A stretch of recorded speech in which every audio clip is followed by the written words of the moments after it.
Armiya, assalomu alaykum hammaga. Tuzumizlar, charchamayapsizlarmi? Surada qiynalmayapsizlarmi? Sizlar bilan One People Shehroz sizlarni Amarkets YouTube kanalida ko'rib turganimdan yana bir bor xursandman. Ozgina uzilishlar bo'lib qoldi. Ming bor uzr so'rayman hammadan, ma'lum bir sabablarga ko'ra. Bilasizlar, endi baribir o'zim YouTube kanalim emas. Shuning uchun endi ozgina bu bo'ldi. Bunga chuqurlashib o'tirmaymiz, lekin bitta narsadan xursand bo'ldim. Shu narsani обязательно gapirib o'tib ketaman deb turdim. Oka, boshlaganga yarasha oxirigacha yetkazmaysizmi? Mashennikmisiz? Marketologmisiz? Bo'lmasa boshlamaganiz yaxshi edi degan SMSlarga men moralni tayyor turdim. Endi baribir bunaqa SMSlar kelgan taqdirda ham, ya'ni bunaqa SMSlar yozishga haqqinglar bor edi, chunki уже 3-hafta ketyapti. Mentorship hech qayerda yo'q, bu haqida hech qayerda gapirilmayapti. Lekin to'g'risi ishonasizlar, unaqa SMS bitta ham kelmadi. Bitta dona ham kelmadi. Po крайней мере, mani o'zimni Telegram kanalimda, Instagramimga hech qanaqa unaqa SMS kelgani yo'q. Nabarot, aka biz kutyapmiz, yorishga tayyormiz. Faqat oxirigacha olib boring, zo'r ketyapti, manfaatli bo'lyapti degan SMSlar keldi. Men juda xursand bo'ldim to'g'risi. Men kutmagandim o'zim ham. Boringlar shukr, sizlar borsizlar, kanal o'syapti, sizlar borsizlar, One People rivojlanyapti. Baribir auditoriya bo'lmasa, proyekt yurmaydi-da. Sizlar mana shu proyektimizni, ya'ni bizani o'zimizni sodu followerlar deymizmi, kuzatuvchilar, sizlar borsizlar, profil, ya'ni o'sha proyekt zo'r yuryapti, zo'r o'syapti, boringlar shukr. Bu videoyimizda ham men endi baribir hozir order block mavzusi bugun o'sha bilganinglardek. Bu mavzuni tayyorlagungacha men O'zbek YouTube'ida order block mavzusi qanaqa berilayotganini o'rganib chiqdim, ko'rib chiqdim. Bolalar молодцы, kстати, juda ko'p odam уже YouTube'da bepul darsliklar berishni boshlashibdi. Men albatta ko'rib buni xursand bo'ldim. Chunki bundan qancha ko'p bepul ma'lumot bo'ladigan bo'lsa, уже shuncha ko'p kurs sotishlari yoki qanaqadir marketologlar kamayadi va bundan albatta tradingga endi o'rganmoqchi bo'lganlarga juda katta manfaat bo'ladi. Xursand bo'ldim. Lekin o'sha order block videolarini ko'rdim. Baribir bitta narsa aytib o'tib ketaman. ICT talqinida boshqacharoq bo'ladi ozgina. Bu kimdir yomon, kimdir yaxshi deyish emas. Prosta shu order bloklarni ko'ryapman-da, baribir o'sha klassik order bloklar, ya'ni tushishdan oldingi bir dona svecha haqida gap ketyapti. Ko'pincha oramizda order bloklar bilan ishlaydiganlar ko'p bo'lgani uchun ham ko'p savollar keladi. Yoki nimaga meni sell limitim olmadi yoki buy limitim olmadi yokida именно bitta setup qilyapman-da, bir safar o'xshayapti-da, именно xuddi shu narsa уже ikkinchi safar o'xshamayapti. Ya'ni order blokni buzib o'tib ketib qolyapti. Nimaga unaqa bo'lyapti? Bugun sizlar bilan shularning hammasiga javob topamiz.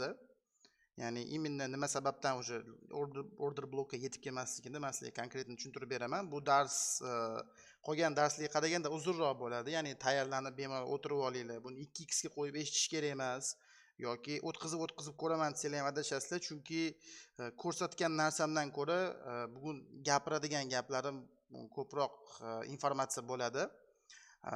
Keyin boshlashdan oldin yana bitta narsani aytib o'tib ketmoqchi edim.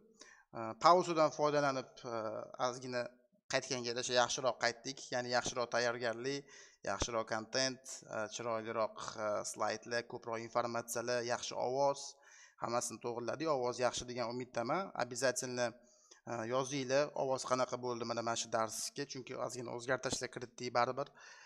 Keyin bitta narsani men analiz qilib chiqdim, darslarimni o'zimni vaqtni bekor ketkazmadim. Oxirgi darslarimga kirdimda, ko'ryapman, o'sha boya aytdim-ku, boshqa baribir YouTube'da dars berayotganlarni ham ko'rdimda, bitta narsaga juda xafa bo'lib ketdim o'zimdan o'zim. Ya'ni darslar o'rtoqlar, bugun sizlar bilan men buni gaplashamiz. Bu mamlakat kelsa mamlaqa bo'ladi, keyin mamlaqa bo'lganda sizlar mamlaqa qilasizlar degan bo'lib ketib qopti. Ya'ni xuddi bir yozib kitobdan o'qib berayotgan odamdek bo'lib qopti darslarim. Oxirgilariga sal e'tibor bermay qolman. Chunki birinchi, ikkinchi darslarimni eslayman, o'ta baribir fayz bor edi-da. Oxirgi mana IFVga darsimni bitta eshitib qarasam, xuddi bir varoqga yozib olib, varoqdan o'qib bergandek bo'lib qopti. Endi bundan buyog'iga shu narsani обязательно to'g'rilashimiz kerak. Sizlar ham kommentariyada yozmabsizlar, Shehroz, cho'ta ayniyotsan demabsizlar. Endi buni to'g'rilaymiz, chunki men boshida ham aytganman, bizda nima boshqa joyda ham bor bu ma'lumotlar. Xo'sh ingliz tilida bo'lsa ham, lekin imенно bizani kanalda, ya'ni mana darslarimni farq qilib turadigan tomoni bu yerda soddalik, jaydarilik, aka-ukachilik, ya'ni bu yerda unaqa rasmiyatchilik yo'qda. Tushunasizlar? Mana shu narsani men qaytarmoqchiman, chunki bu qancha bo'li ochiqroq, bemalolroq, ya'ni bilinyapti-da, IFVga darsini, ya'ni Inversion Fair Value Gap darsini o'tganimda miyamda bitta qo'rquv turgani bilinyapti, ya'ni hozir tutilib qolsam, yoki nima demoqchiligim esimdan chiqib qoladigan bo'lsa degan qo'rquv turibdi. Mana shu narsalarni chetga surgan holda, ya'ni qanaqadir ma'lumot qolib ketib qolishi mumkinmi yo eslolmay qolishi mumkin. Nimadir bo'lib qoladigan bo'lsa ham обязательно dars to'xtatib, boshida yozib, unaqa narsa bo'lmaydi. Bolalar bitta boshladik, oxirigacha ham ketdik. Ya'ni hammasi ochiq oydin, shu boshidagi darslarimiz qanaqa bo'ladigan bo'lsa, bu safar ham shunaqa qilamiz. Bo'lmasa o'rtoqlar, sizlar bilan boshladik. ICT Mentorship epizod 6 ga yetib keldik. 6-qism, 6-dars. Juda qiziq mavzu bo'ladi. Xudo xolasa. Xo'sh. Order block, ya'ni buyruqlar bloki, to'g'ridan to'g'ri tarjima qilganda, ya'ni blok zakazov. Объем kirgan nuqta desak bo'ladi bozorda. Ya'ni bugungi darsimizda biz sizlar bilan OB o'zi nima, qachon, qayerda va uni qanaqa qilib ishlatishimiz va nimaga o'zi order block muhim degan savollarga sizlar bilan javob topamiz. Xo'sh. Birinchi bo'lib order block mamlaqa svechi, mamlaqa tushib ketgandan, chiqib ketgandan oldingi mamlaqadan svechi deyishdan oldin kelinglar buni logikasi to'g'risida, ya'ni o'zi bu prosta o'yin sifatida mana bu narsa chizilsa bozorda bay olasizlar emas, bu ves jarayon o'zi bu qanaqa bo'ladi o'zi bu nimaga именно order block, qanaqa nuqta bu o'zi logikasini birinchi tushunib olamiz sizlar bilan. Xo'sh, biz sizlar bilan bilamiz bozorda smart money, ya'ni aqlli pul, ya'ni katta igroklar, kitlar mavjud va smart money bozordagi yirik ishtirokchilar doim o'zini orqasidan oyoq izlarini qoldiradi. Ya'ni uni footprint deyshadi. Biz ham o'zimizda yursa ham orqamizdan oyoq izi qoladi-yu, ularda ham xuddi shunaqa. Ular o'zini xatti harakatlarini sizdan bekita olmaydi hech qanaqasiga. Faqat siz bu narsani sizga berilgan informatsiya, ya'ni svechalar, liniyalar yordamida foydalanib siz katta igroklar nima qilayotganini tushunib olish imkoniyatiga egasiz, agar shu to'g'ri konsepsiyalardan foydalansanglar. Ya'ni bugungi konsepsiya o'zi IPTA, ya'ni Interbank Price Delivery Algorithm bo'yicha ham bo'lib ketib qoladi, qaysidir qisman desam. Katta ob'yomlar kirgan nuqtani hech qanaqasiga bekitib bo'lmaydi va biz undan unumli foydalanib olsak bo'ladi. Yirik ishtirokchilar orderlarini, ya'ni buyruqlar, pozitsiyalarini bozorga bo'lib joylashtiradi. Ular ma'lum bir vaqt davomida minusda tursa ham bu ularni qo'rqitmaydi, chunki juda katta kapital bilan ishlashadi. Bu nima degani? Masalan, bozorda doim qanaqadir pozitsiya o'zi rynokka chiqishi uchun kelinglar o'sha on lot deylik. Siz on lot buy pozitsiyasiga kirishingiz uchun bozorda teskari tomonida kimdir on lot sell pozitsiya bilan o'tirgan bo'lishi shart. Ya'ni sizning buyrug'ingizni teskari buyruq bilan kimdir to'ldirib berishi kerak. Ya'ni sodda tilda tushuntirganda, hayotdan misol tushuntirib o'tib ketaman. Bozorga bordinglar, 10 kilogramm kartoshka olmoqchisizlar. Lekin sotuvchi aytayapti, "Oka, 10 kilo emas, 7 kilogramm kartoshkam qoldi", deyapti. Endi sizlarga savol, sizlar 10 kilo kartoshka ola olasizlarmi o'sha yerda? Albatta ola olmaysizlar. 7 kilogramm olasizlar, chunki borini olasizlar. Sizni 10 kilogrammingizni to'ldirib bera olmayapti sotuvchi. Ya'ni bu yerda ham xuddi shunaqa. 10 lot buy qilinishi uchun kimdir 10 lot sell qilishi shart. Ya'ni tasavvur qiling, 10 lot tilla sotib olmoqchisiz, lekin uni hech kim sotmayapti 10 lot. Qayerdan 10 lot tilla sotib olishingiz mumkin? 10 lotga teng bo'lgan, ya'ni shu lot qancha dollarda qancha bo'ladigan bo'lsa. Albatta sotib ola olmaysiz. O'shaning uchun katta igroklar ham endi u yerda 10 lot haqida gap ketmayapti, undan ancha katta ob'yom haqida gap ketyapti. Ular aynan narx uchadigan paytlari, ko'tariladigan paytlari, masalan, buy nuqtalarida boshqa katta igroklar hech kim sell olmayotgan bir paytda ular hamma buyruqlarni bir joydan joylashtirib yubora olmaydi. Ya'ni hamma puli bilan pozitsiyaga kirib yubora olmaydi bozorga. Chunki ularga teskari tomonda ularni o'sha long deymiz, ya'ni buy pozitsiyalarini to'ldiradigan odamlar kerak bo'ladi baribir. O'shaning uchun mana bu nuqtada katta igroklar o'zini pozitsiyalarini, ya'ni kelinglar 100 lot misolida olamiz. Endi albatta o'ta 100 lotdan ko'proq lot bo'ladi, lekin 100 lotni misolida olamiz. Ular 100 lotni shu nuqtada joylashtirib ola olmaydi hech qanaqasiga. Chunki bunaqa nuqtalarda teskari tomonga ularga 100 lot sell pozitsiyasi topilmaydi. Yana bir marta aytaman, 100 lot misol tariqasida olma. Undan 10 barobar, 100 barobar katta ob'yom kiradi o'zi bozorga. Endi ular shu pozitsiyalarni joylashtiradi, qanchadir qismini. Ya'ni kelinglar bir 40 lotini deylik. 40 lotini joylashtirib olsa, bir qancha joylashtira olsa shuncha joylashtirib oladi va albatta bozorga bunaqa katta ob'yom kirgandan keyin, ya'ni любой bir instrumentni уже long pozitsiya ochilyapti. Talab va taklif bo'yicha bozorimiz qimirlaydi, buni bilamiz. Albatta sotib olingandan keyin demak bu instrumentga talab yuqoriligini anglatadi. Talab yuqori bo'lgandan keyin avtomatik narx, o'sha instrument narxi oshishni boshlaydi. Ya'ni o'sadi tepaga. Ana iminni o'sgandan keyin bularni bu yoqda 60 lot bayi qolib ketyapti, ya'ni pozitsiyasi. Ularni ham joylashtirish kerak qanaqa qilib va ular shunaqa paytda qanaqa qilib joylashtiradi buni? Albatta bozorning ikkinchi tomonida shortchilar bor. Ya'ni sell pozitsiyada o'tiradiganlar bo'ladi. Mana bu yerda qanaqadir nuqta bo'lishi mumkin, resistance nuqtasi bo'lishi mumkin, trend line bo'lishi mumkin. Nima strategiya bo'lmasdan qat'iy nazar shu nuqtada baribir shortchilar bozorda doim bor. Va shortchilar bozorga kiradigan tochkaga narx borgandan keyin albatta short pozitsiyalar ochilayotganda уже bu yerda talab kam, lekin taklif ko'p bozorda. Unaqa paytda narx tushishni boshlaydi. Demak, bu yerda 20 lot sell, 10 lot sell, 5 lot sell kirishni boshlagan paytda katta igrok shundan foydalanib, ya'ni unga sell order kerak-da katta igrokka. O'shandan foydalanib o'zini boyaga qolib ketgan 60 lotini bo'lib shu nuqtagacha ochib keladi. Tushundinglar? Ya'ni 40 lot botda 15 lot mana bu yerda buy oladi. Siz aytishingiz mumkin, voy mana bu yerda buy olsa u pastga tushib ketaversa, minusga kirib ketib qoladi-yu deyishingiz mumkin, lekin bu narsa hammasi plan qilingan bo'ladi. Baribir katta igrok buni hisobini oladi. Chunki ular juda nerealniy kapital bilan ishlagani sababli ular qanchadir vaqt minusda turib turishi ularni qo'rqitmaydi bu narsa. O'shaning uchun mana bu yerda masalan short orderlarni, sell orderlari joylashtirilayotgan paytda vaziyatdan foydalanib, bular teskarisiga buy orderlarini joylashtirib kelaveradi pastgacha. Va albatta o'zi joylashtirmoqchi bo'lgan 100 lotini joylashtirib bo'lgandan keyin va bozorda shortchilardan ko'ra longchilar yutib chiqqandan keyin, ya'ni sotib oluvchilar ko'p bo'lib ketgandan keyin albatta yana narx tepaga oshishni boshlaydi. Ya'ni talab yana yuqori bo'ldi. Bu yerda talab yo'q edi, lekin talab yuqori bo'lib ketdi juda ham. Mana bu tilla bo'ladimi, yevro, dollar bo'ldi, parasida bo'ladimi, farqi yo'q. Qaysi aktiv bo'lishidan qat'iy nazar va shu bilan narx tepaga o'sishni boshlaydi. O'sha mana bu nuqta bu oyoq izi bo'ladi siz uchun. Ya'ni bozorga ob'yom kirgan nuqta bu o'sha oyog'i izi bo'ladi. Siz shu narsadan foydalanib narx bu nuqtaga qaytib kelgan paytda yana siz ham ikkinchi oyog'iga qo'shilib olish imkoniyati. Biz bu nuqtada ishlamaymiz. Mana shu nuqtaga kelganda biz ancha e'tiborliroq bo'lishimiz kerak. Biz ham buy oladigan nuqtamiz shu nuqtada bo'ladi. Tushundinglar degan umiddaman. Endi order blokni o'ziga o'tamiz sizlar bilan. OB, ya'ni order blok bu sodda tilda aytganda bullish impulsdan oldingi qizil svechi yoki-da shuni teskarisi bearish impulsdan oldingi yashil svechi.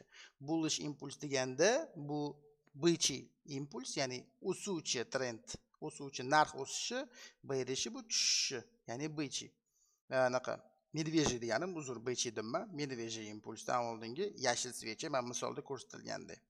Ko'ryapsizlar? Endi OB to'g'risida gap ketganda OB ni faqat tanalariga e'tibor qaratamiz o'rtoqlar. Ko'p joyda men ko'raman, mana bu shpilkasidan sell limit qo'yib qo'yishadi, bu noto'g'ri bo'ladi. Chunki OB dagi hamma data, ya'ni informatsiya, ya'ni ma'lumot OB ni tanalarida joylashgan bo'ladi. Viklar, ya'ni o'sha soyalari deymiz, kimdir duma deydi, shpilka, fitil, ya'ni mana shu soyasida faqat zarar yetkazadi narxga, ya'ni manipulyatsiya qiladi tepaga pastga, lekin hamma ma'lumot baribir OB ni tanalarida bo'ladi deydi Michael. Ya'ni ICT shunaqa deydi. Endi ko'rayotganinglarda bu yerda bearish impulsdan oldingi yashil svecha olinyapti. Ya'ni tushishdan oldingi yashil svechi olinyapti. OB qilib. Minus OB qilib qo'yganimiz sababi bu sell uchun imkoniyatga minus, buy uchun imkoniyatda plus OB deb yoziladi. Ya'ni ko'rayotganingizda biza narx impulsdan keyin qaytib keladigan bo'lsa, sell ga ishlab olsak bo'ladi shu nuqtadan. Ya'ni buni ham o'ziga yarasha qonun qoidalari bor. Hali kelayotgan slaydlarda bu haqida sizlar bilan gaplashamiz. Shu yerda o'ziga e'tibor beradigan bo'lsak, yashil svechi tanasini ochilish nuqtasidan biza kiramiz. Yashil svechi qayerda ochiladi? Pastda ochiladi. O'sha ochilish nuqtasiga sell limit bilan yoki kelganda o'sha market execution, market bilan kirib ketamiz sразу sell olib va stop losschi, stop lossni ham tanasiga qo'yamizmi degan savol tug'ilsa, yo'q. Tanasiga qo'yilmaydi stop loss. Stop loss shu soyasini tepasiga stop loss joylashtiriladi. Bu yerda ham nimaga trap emas, bemalolroq emas, spreadlarni hisobini olib qo'yinglar stopni. SMC-chilarni ko'ryapman-da, katta risk to reward orqasidan yuguraman deb stopni prям trap qilib qo'yishyapti-da order block tepasiga. Конечно, bu agar narximda borib stop olmasdan qaytaman degan taqdirda ham stop olib keyin qaytyapti-da. O'shaning uchun farqini hisoblab qo'yish kerak spread bilan. Ya'ni tushundinglar, qizil impulslardan oldingi yashil svechi siz uchun bu ob'yom kirgan tochka hisoblanadi bozorda. O'shani ochilish tochkasi siz uchun bozorga kirish nuqtasi. Tepaga stop loss qo'yiladi. Endi xuddi shu misol teskari variantda. Ya'ni impulsdan oldingi, уже bu bычий impuls, da, уже bullish impulsdan oldingi bearish candlestick, ya'ni medvejий svechi. Yashillardan oldingi qizil. Endi nimaga buni pastidan olmayapman? Chunki qizil svechi tepadan ochiladi. Ochilish nuqtasidan biza buy limitda o'tirsak bo'ladi. Ya'ni mana shu yerda buy oladigan nuqtalar shu yerda bo'ladi. Stop loss boya aytganimdek soyasini tagiga qo'yiladi. Tanaga qo'yib qo'ymaydi stop lossni. Mana shu yerdan kiriladi. Endi OB ni qanaqa faktorlar kuchli qiladi? E'tibor qaratishimiz kerak bo'lgan 4 ta faktor bor order blokda. Ya'ni birinchisi tanasi kattaroq bo'lishi kerak iloji boricha. Mana o'rtacha mashaqqatlarning atrofida bo'lsa ham normal holat. Ya'ni hammer candlestickimizda bor bilasizlar, boltami, bolg'ami deyiladi. Unaqa holatda bo'lsa ham bo'ladi, lekin ko'plar order block deb anaqalarni ham olishar ekan. Neytralniy svechalar, ya'ni dojilar bo'ladi-yu, tanasi bo'lmaydi, krestga o'xshagan bo'ladi. Ana o'shanaqa svechalar ham olinishar ekan, yo'q, unaqa svechalarni olmagan ma'qul. Tanasi kattaroq, tanasida ko'proq informatsiya yotgan svechalar bilan ishlaganinglar yaxshi. Ikkinchi faktorimiz OB dan kelgan narx, o'sha OB dan keyin sekin yashil tushib, undan keyin bitta qizil tushib, keyin yashil chiqib, sekin chiqish kerak emas. OB dan iloji boricha baribir bu aytayotganimizdek bozorga ob'yom kirgan tochka bo'lgandan keyin OB dan keyin narx tepaga impuls bilan o'sishi kerak. Shu narsa ham order blokni kuchli qiladi baribir. Bu narsaning to'g'ridan to'g'ri ta'siri bor. Endi yana uchinchi faktorimiz OB dan keyin FVG qolsa, ya'ni mana bu yerda imbalans bor. FVG qolsa yaxshiroq bo'ladi. Lekin FVG qolmasa-chi deydigan bo'lsanglar, unda ham bo'laveradi. Ya'ni ko'p order bloklarni ko'raman, prям juda katta qonun qoida qo'yishgan, shart deyshadi imbalans bo'lishi. Shart emas. Men hali misollarda ham ko'p ko'rsataman, Telegram kanalimga ham obuna bo'lib qo'yinglar, u yerda analizlar bo'ladi. Kunlik tahlillar tashlamayman hozir. U yerda ham как mini dars bo'lib ketib qolyapti. Agar ulanmaganlar bo'lsa, обязательно ulanib olinglar o'tga. Chunki men order block temalari ham o'sha yerda analiz ichida tushuntirib o'tib ketyapman-da. Ya'ni fair value gap bo'lishi shart emas, prям shart deb gapirishyapti-da, OB ishlashi uchun. Yo'q, unaqa emas. Lekin bo'lsa, bu sizga yaxshiroq qanaqadir tarafdan. Bo'lmagan taqdirda ham bu hech nimani o'zgartirmaydi. Prям kuchsiz qo'ymaydi order bloklarni. Lekin mana shu 4 ta faktor ichidan men uchun eng muhimisi bu 4-faktor. Ya'ni OB dan kirgandan keyin narxi tortadigan nuqta. Ya'ni sizlar bilan o'sha boshida o'tgan darslarimiz buy side liquidity, sell side liquidity, previous day high yoki previous day low. O'tgan kunning maksimum nuqtasi va o'tgan kunning minimum nuqtasi bo'lishi shart. Masalan, shu nuqtada siz buy qiryapsizmi, sizda konkretniy buy side nuqtasi bo'lishi kerak. Ya'ni siz rinokdan chiqib ketishingiz uchun Bu bir, ikkinchi o'sha chiqib ketadigan nuqtangiz bu magnit nuqtasi hisoblanadi. Ya'ni u narxni o'ziga tortadi. OBni o'zi narxi tepaga chiqarib olishga ham doim ham kuchi yetmaydi baribir. Chunki algoritm maqsadi o'sha buy side'ga borish. Order blokka retest qilish emas algoritm maqsadi. Buy side'ga borish. Buy side'ga borish yo'lida order blokka retest qilayotgan bir paytda bu siz foydalanib olishingiz kerak bo'lgan narsa. Ya'ni order blok hech qachon birinchi o'ringa olib chiqib taxtga o'tkazib qo'yish kerak emas order blokka. Bu unchalik muhim narsa emas. Buy side va sell side'ga qaraganda, solishtirganda, taroziga qo'yganda ular bilan tenglasha olmaydi. OB bu bor yo'g'i kirib olishimiz uchun nuqta. Yo'nalish baribir algoritm qat'iy ketyapti degan savol bizda birinchi o'rinda turishi kerak. Esingizda bor bu narsa. 3 haftada ish qilib esingizdan chiqib ketmadi degan umiddaman.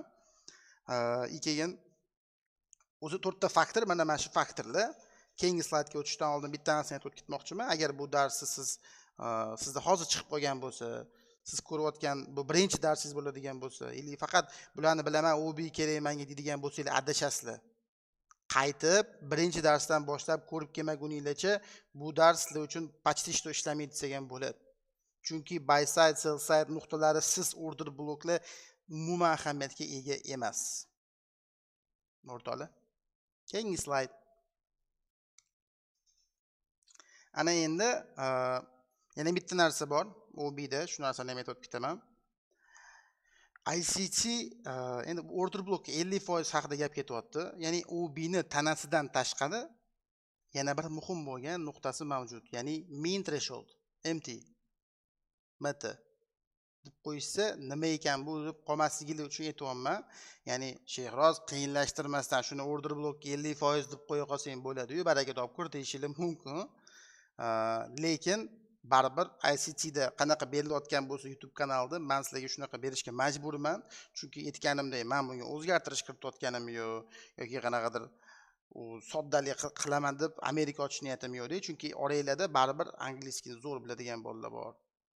Ili tarjima qilib ko'radigan bolalar ham bor. Ertaga One People Sell, ya'ni bu darsdan keyin ICTning o'zini darsini ko'raman desanglar, mean threshold deydigan bo'lsa nima ekan? Mean threshold Shehroz aytmagandiyu, demasligingiz uchun baribir terminlar bilan bo'lishib ketyapman. Sizlar Michaelni yaxshi tushunishinglar uchun qilinyapti bu narsa. Bu yerda pafosli terminlar bilan sizlarning oldingizda qanaqadir men buni bilaman deyishda emas. Ertaga bu yerda ko'rib qolsanglar, OBMT dan ketyapti, yoki OB mean thresholddan ketyapti desa, nima ekan u deb o'tirmasligingiz uchun. Mean threshold ya'ni bu order blokka 50%. Mean thresholdni belgilayotganda Genbox yoki Fibo yordamida belgilasa, OBni soyalaridan tortilinadi. Tanasidan tanasiga tortmaymiz, soyadan soyaga tortamiz va bizda Genbox 05 50% ni beradi. Va katta ehtimol bilan narx 50% dan qaytib ketishi ham mumkin. Lekin biz kirish nuqtalarimiz buy limit va sell limit nuqtalarini OB ni 50% ga qo'ya olmaymiz. Bo'lmaydi. Nimaga? Chunki har doim ham OB ni 50 ga ham kelavermaydi. Lekin order blokka hurmat qilinadigan ikkita nuqtasi, uni ochilish nuqtasi va uni 50% deb aytiladi. Mabodo ochilish nuqtasidan narx o'tib ketib qolyaptimi, 50 dan qaytish ehtimoli hali bor. Ya'ni siz uje bu stop uradi degani emas. Lekin 50 dan o'tib uje o'sha tomonga svechalar tanalari yopilishi boshlayaptimi, katta ehtimol bilan uje stop lossga qarab ketib qoladi. Chunki birinchisi ochilish tochkasi, undan keyin order blokki 50%. Undan u yog'iga narx o'tishi kerak emas aslida. O'tib qaytib kelsa ham bo'ladi, lekin uje tepasida narx yopilib qolishi kerak emas. Shu narsaga ham e'tibor beringlar. Ya'ni mean threshold xuddi shu narsa. Ya'ni order blokimizni 50% ni belgilash. Endi xatolar to'g'risida gapiramiz. Ya'ni order blok tanlayotgandagi xatolar. Ya'ni birinchi xatoyimiz bu nima? Mana shu yerda uje boyaga aytganimda nimaga meni buy limitimni olmayapti, nimaga meni sell limitimni olmay qolyapti, yetib kelmayapti narx men xohlayotgan order blokgacha degan joyi keladi. Tilla bir oy ham bo'lmadi. Mana shu price action hosil bo'lganiga faqat 2 xil time frame da o'tiribman. Bir xil tushish, mana o'sha tushish, mana o'sha minimumlar, mana o'sha minimumlar. Va mana o'sha sell side yoki pastroqda yana bitta nuqta bor edi. Bir xil time frame. Endi OB tanlayotganda eng ko'p qilinadigan xato bu bearish impulsdan oldin 3 ta svecha bo'lib turgan bo'lsa, uni eng tepadagisi bittasini olish. O'rtoqlar, order block bu mamutdagi impulsdan oldingi bir dona svecha emas. OB bu smart money sellarini joylashtirayotgan nuqta o'zi aslida. Ya'ni tushishdan oldingi bir dona svecha emas. Mana mamna qilib OBni olib qo'yamizda, shu bilan limitkangizga olmasdan ketadi. Limitkamni olmadi deymiz. Limitkangiz olmadi emas, siz limitkani noto'g'ri qo'ydingiz. Uni to'g'ri joylashtirish kerak. Bu 15 minutlik time frame turibdi. Agar 3 ta ketma-ket OB bo'lsa, ularni birlashtirib bitta bo'lgandan keyin, ya'ni time frame'ni katta qilish orqali ularni birlashtirib, ana undan keyin o'sha bitta svechani yoki ikkita bo'lib qolsa, undan keyin o'sha tepadagi svechani ochilish nuqtasini olish kerak. Ya'ni o'zi OB aslida tushishdan oldingi chiqish, butun chiqish. Tushishdan oldingi bir dona svecha emas. Endi siz aytishingiz mumkin, voy ko'pincha tushishdan oldingi bir dona svecha keladi, lekin deyishingiz mumkin, gap yo'q, keladi. Kelmaydi demayapman men ham, lekin mana bunaqa situatsiyalarda OB ga kelmadi deyishga haqqingiz yo'q. Chunki siz OB ni noto'g'ri belgilayapsiz. Shuning uchun tushishdan oldingi bitta yashil svechani ochilishini emas, masalan, o'zi ICT ko'pincha belgilayotganda birlashtirib ham o'tirmaydi, mamutdan yo mamutdan olib qo'ya qoladi, bundoq chizadi. Siz limit bilan kiraman desangiz, birlashtirib kiring. Yo mana shu nuqtadan men birinchi narx qaytishini poylayman, kichkina time frame'da asoslar kutaman, keyin bu nuqtada kiraman desangiz, siz polniy zona qilib, ya'ni oblast qilib to'rtburchak bilan chizib olsangiz ham bo'ladi. Lekin prosta shu men aytayotgan xatoni qilib qo'ymang. OB bu tushishdan oldingi bitta dona svecha emas. Selli chiqish bu, ya'ni bu yerda sellar joylashtirilganda, tushunasizlar? Mamutda sell ochmaganda, smart money. Mamutdan joylashtirib kelishni boshlayapti mana. Keyin narx oqib ketayotganini guvohi bo'lishimiz mumkin. Va yana qaytib kelib turib, yo'nalishda darishda davom etyapti. Trendline liquidity.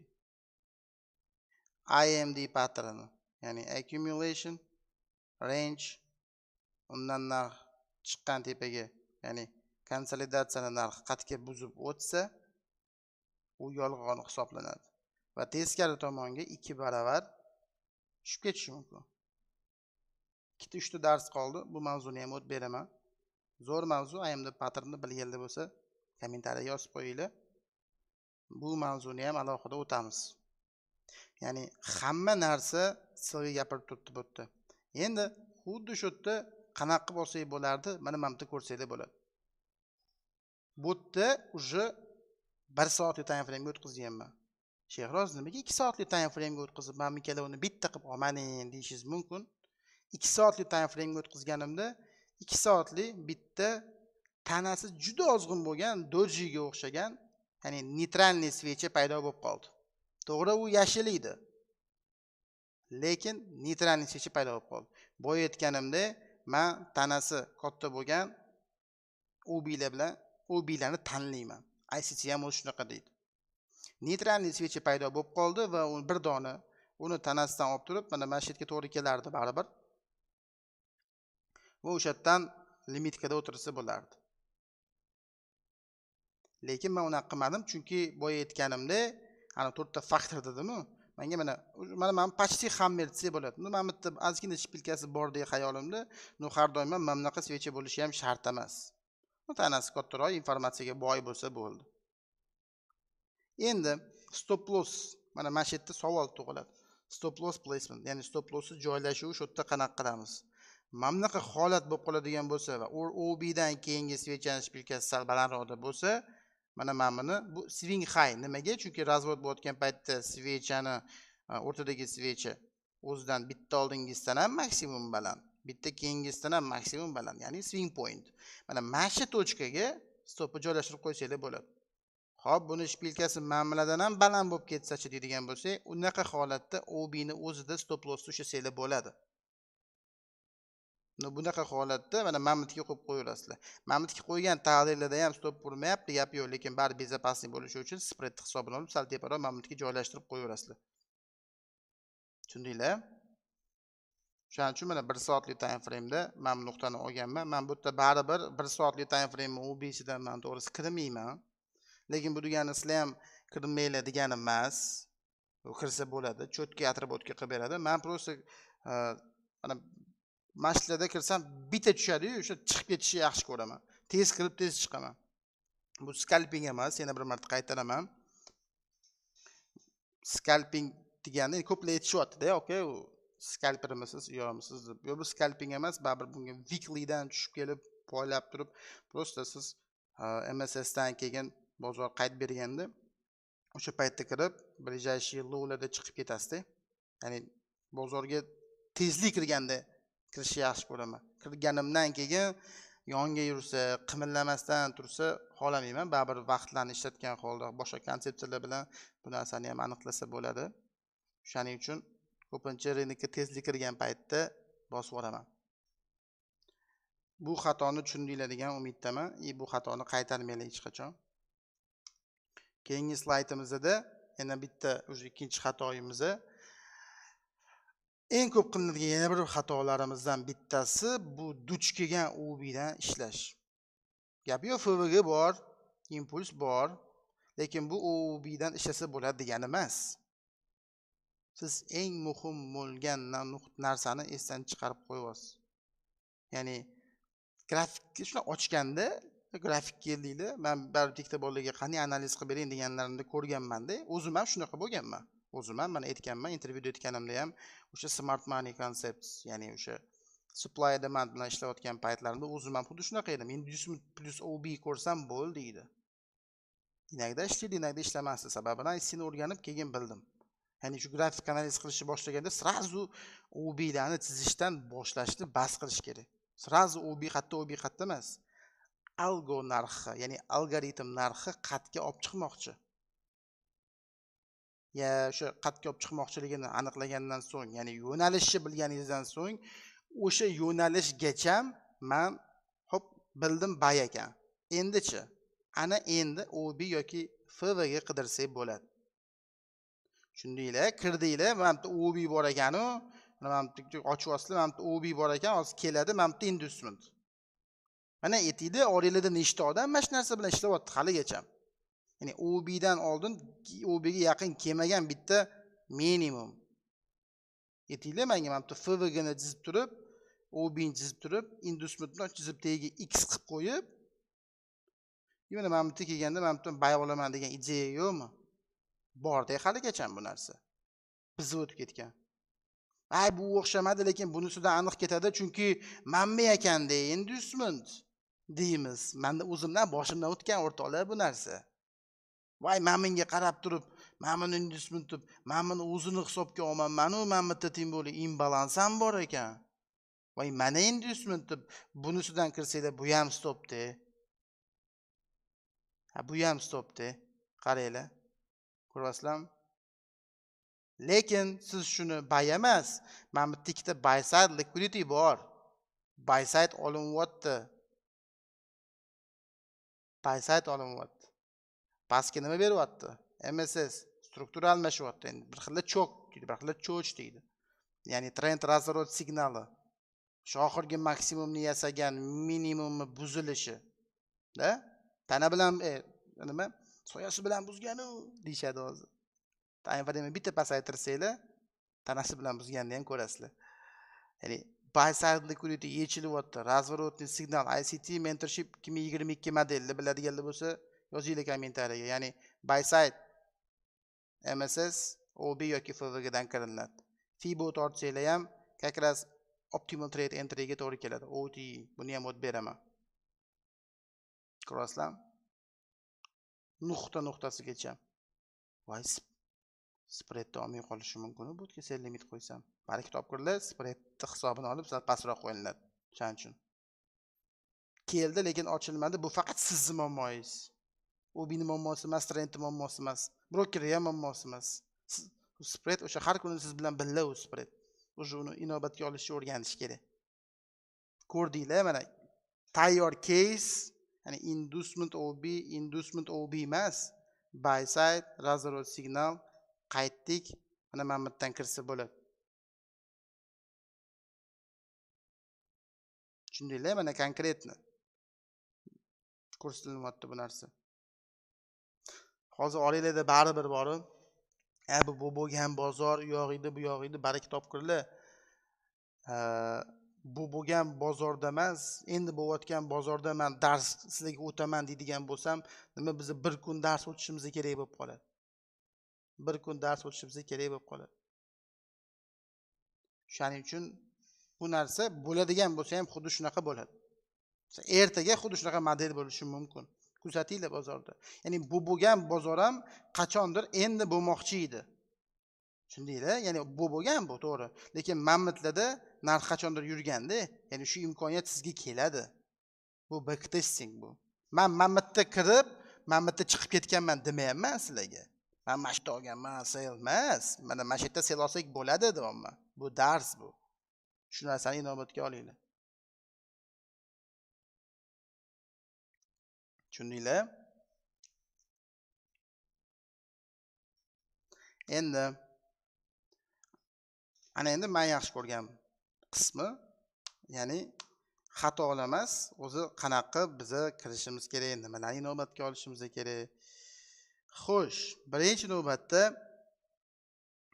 narx oxirgi bilgan bo'lsanglar, dollar indeksi уже mana 3 yo 4 kundan beri tepaga qarab o'sib kelyapti, ya'ni korreksiya qilyapti. Katta ehtimol bilan FOMC da tashlab yuboradi pastga.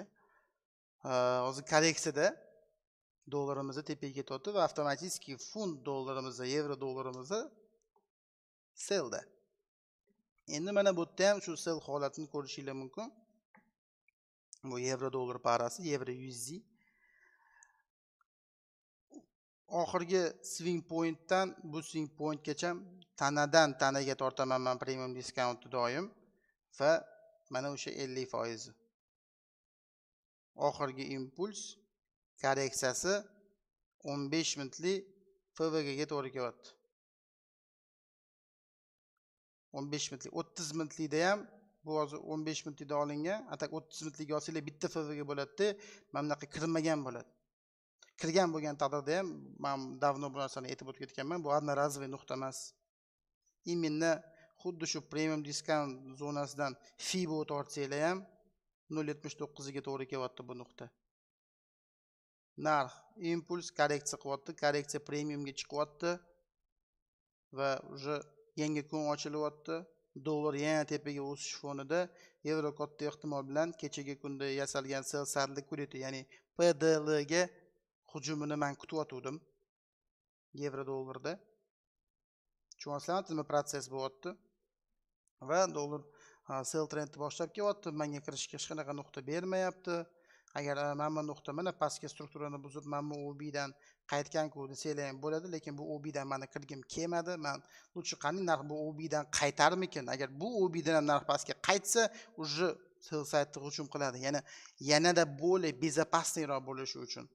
O'zi bilasizlar, ko'p zilka qilmayman, bir haftada 2 ta yo kelib qolsa 3 ta olaman, atak o'rtacha 2 ta zilka olaman. Bu narsa men trading planimga zo'r to'g'ri keladi. Chunki haftasiga o'zi 3-4% natija qilsam ham уже bu menga yetadi bu narsa.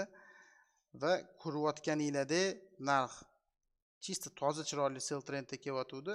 Men OB ni kuzatdim. Min threshold, opening price hammasini kuzatdim va narx qarasam bu OB dan tepaga chiqmayapti. O'sha paytda ham dollar indeksi pastga tushish niyati yo'q. Darish tepaga o'sib ketayotgan bir paytda men o'sha katta ehtimol bilan London Killzone o'tdi. Orada overlap vaqti bor va именно overlap vaqtida narx konsolidatsiyada tushdi kichkina time frame'da, ya'ni korreksiyaga tushdi. Ya'ni impuls va движение bo'lgan paytlarni ko'rsanglar ham Killzone'larga to'g'ri kelgan va именно New York boshlangandan keyin mana shu yerda katta impuls displacement bilan trend oxirgi minimumi buzildi. Undan keyin yana mana svechi четкий разворотный signal berdi. Imbalans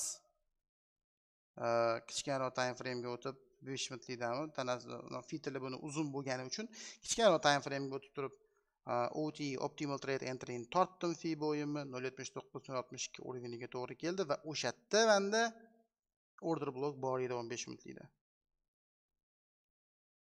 Imminni chunki men nimaga mamnundan olmayapman 30 minutlikga olganimda birlashtirganda yo'q qoldi. O'shanga 15 minutlikdan oldim. 5 minutlikda ham menda mana shu yerda order blokka to'g'ri kelgani uchun mashinasini tanlaganman. Ya'ni ikkita time frame bir xil nuqtani ko'rsatgani uchun menga. Immindan keyin shu tochkaga kelganda sell bilan bozorga kirilgandi. Instagramga ham qo'ygandim buni. Kirib ko'rsanglar bo'ladi. Sell bilan bozorga kirilgan order blokka tepasiga, ya'ni swing point mana mana shu yerga stop bilan olganman va уже ko'p kuttirmasdan bozor sell side liquidityga qarab yurib ketishni boshladi. Yo'l-yo'lakay mana o'sha yana imbalans to'ldirib dars oqib ketdi. Birinchi darsda ham aytganimdek, men o'zim srazu sell side'da polностью chiqib ketdim, ya'ni 50% yog'ini ushamadim. Nimaga? Chunki men bilasizlar har doim shunaqa sell side yoki buy side liquiditylarni mana xuddi mana shunaqa model bilan hujum qilinishiga ishlayman xolos. Bo'ldi. Menga shu narsa yetib ortadi. Ya'ni sizlar ham o'zingizlarga doim ishlayotganda trading plan qilinglar. Mana bunaqa holatda, mana bunaqa parada, mana bunaqa sessiyada kiraman, chiqaman degan narsa bo'lish kerak hammada. U siz nikak miyamda bor bu narsa, esimda bor bu narsa, yodda tutib turibman deydigan narsada ishlamaydi o'rtoqlar. Baribir varoga tushirish kerak bu narsani. Shu bilan shu take profit oldik, OB dan entry qildik. Mana minus OB, impulsdan oldingi yashil svechi, ochilish nuqtasi, stop loss tepada. Tushundinglar? Shunaqa gaplar. Do'stlar, darsimizni yana bitta oxirida tugatadigan joylarim muhim bo'lgan tochkalar. OB ni hech qachon anaqasidan limit qo'ymanglar, soyasidan limit qo'ymanglar, ochilish joyiga limit qo'yib kiramiz va 3-4 ta OB ketma-ket bo'layotgan bo'lsa, ularni birlashtiringlar. Eng tepadagisidan olib qo'ymanglar. Bu ikkinchisi. Uchinchisi, duch kelgan OB, duch kelgan imbalans, yo'q, unaqa bo'lmaydi. Sizlar konkretno mana hozir oxirida analiz qilib berdim. Dollar indeksi qayerga ketyapti, tilla qayerga ketyapti, nima bo'lyapti o'zi, premium discount, mana hamma narsani ishlatgan holda sizlar как FV ga ko'rdinglar, buy olib ko'raman. OB ko'rdinglar, sell olib ko'raman emas. Sizlar konkretno hop OB dan buy ga kirdim. Algoritm tepaga chiqishni xohlayaptimi o'zi? Kerakmi unga u narsa? O'sha narsalar, o'sha savollarga javob bo'lishi kerak. Agar u savollarga javob bo'lmaydigan bo'lsa, demak, u zilga katta ehtimol bilan o'xshab bermaydi. Shuning uchun unga kirish kerak emas. Endi darsini ko'rgandan keyin bu konsepsiyalarni обязательно 1 oy, 2 oy davomida praktika qilinglar o'rtoqlar. Srazu real shot yo srazu propdan akkaunt olib turib omad sinab ko'rish kerak emas. Men bu narsalarni o'rganib olaman degunimgacha endi o'zim men ustozim bo'lmaganligi uchun 1 yil vaqt sarfladim. Bu deganingizda ham minimum baribir 4-5 oy vaqt ketish kerak bu narsaga. Shuning uchun srazu men hozir OB ni ko'rdim, kirib bitta OB ni ishlatib ko'raman emas. Hammasini oxirigacha, boshdan oxirigacha o'rganib bo'lib, keyin buni bir 3 oy davomida demoda test qilinglar. Qanchalik o'xshayapti bu model sizlarda. Xudo xolasa o'rtoqlar, keyingi darsimizda breaker blok haqida gaplashamiz. Bugungi order blokka mendan shu. E'tiboringiz uchun kattakon rahmat. Yana bir marta ming bor uzr, dars ozgina cho'zilib qolganiga. Xudo xolasa bundan buyog'i tez qo'yib boramiz. FOMC da targ'ibot qilmoqchi bo'lganlar ehtiyot bo'linglar. Iloji bo'lsa zilk ushlamasanglar ham yaxshi bo'ladi. Men o'zim ham targ'ibot qilish niyatim yo'q. Haftani yaxshi yakunlab olinglar, o'zingizlarni ehtiyot qilinglar. O'rtoqlar, hammaga omad, e'tiboringiz uchun rahmat, sog' bo'linglar.